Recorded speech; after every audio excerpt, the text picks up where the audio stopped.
Pernah kebayang nggak gimana rasanya hidup di masa lalu, di mana partai politik cuma ada 3, bioskop dipenuhi film lokal, tapi kita nggak bebas mengkritik pemerintah di media sosial.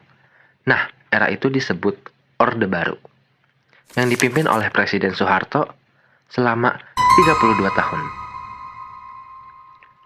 Penasaran gimana era ini bisa dimulai, berjaya, sampai akhirnya runtuh? Yuk kita bahas bareng-bareng di video ini.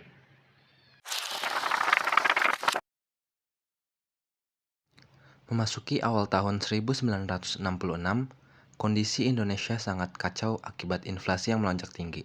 Menanggapi situasi ini, para mahasiswa menggelar aksi demonstrasi besar-besaran dan membawa 3 tuntutan rakyat atau teritora, yaitu bubarkan PKI, bersihkan kabinet, dan turunkan harga barang. Untuk mengatasi kekacauan yang kian tidak terkendali, Presiden Soekarno mengeluarkan Surat Perintah 11 Maret atau Super Semar. Surat ini memberikan mandat kepada Letjen Soeharto untuk mengambil segala tindakan demi mengembalikan stabilitas keamanan negara. Hanya berselang 1 hari setelah menerima Super Semar, tindakan pertama yang diambil oleh Soeharto adalah membubarkan dan melarang PKI beserta seluruh organisasi sayapnya di Indonesia, yang kemudian diperkuat oleh ketetapan MPRS.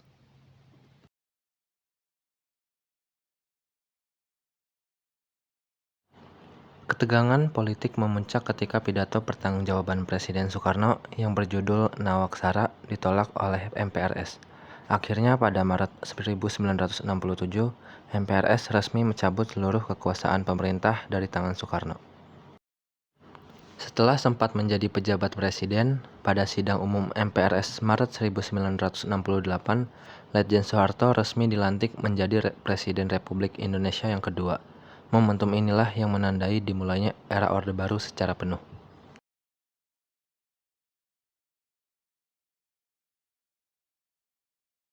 Fokus utama Orde Baru adalah pembangunan ekonomi yang berlandasan pada trilogi pembangunan, yaitu stabilitas, pertumbuhan, dan pemerataan. Strategi ini dijalankan lewat program Pelita atau pembangunan 5 tahun. Hasilnya, Indonesia sempat mencapai swasembada beras pada tahun 1984.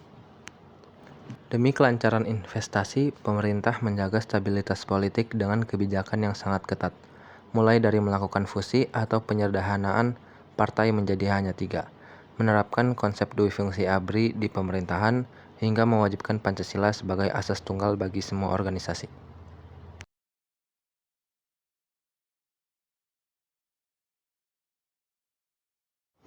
Setelah 3 dekade, rezim ini goyah. Badai krisis moneter Asia melanda Indonesia di tahun 1997, membuat ekonomi lumpuh dan harga kebutuhan pokok melonjak.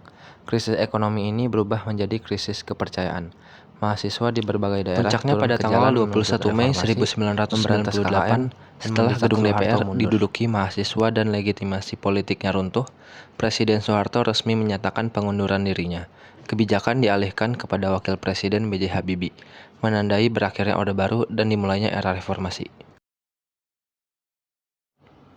Itulah ringkasan sejarah 32 tahun era Orde Baru, dari awal kelahiran, kejayaan, hingga kejatuhannya.